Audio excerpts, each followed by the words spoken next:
There to pass out. I'm a brokerage. We operate on. We don't sell sneakers out of the back of the office. We broker deals, and we get paid on it.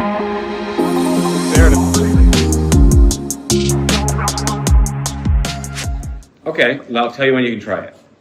Okay, what happens if you? And I didn't forget about your question about agent mode. No. What happens if you go in contract with somebody for 140 grand, and you got to find an investor, and you want to sell it like for 160 grand, 20 grand, right?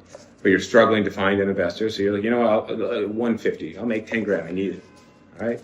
But you're not finding anybody. But you're in contract, so you're like, all right, 140. Just got one out because I'm running out of time before. I can't find anybody at 140. Shit, I have to give them $140,000. When you're ready to do that, when you have the 140 grand or whatever your risk level is, then you start. Fair enough? Basic, okay. Okay? I think that would probably be money, that's when you do it. that would be the reasonable advice for me to give you. So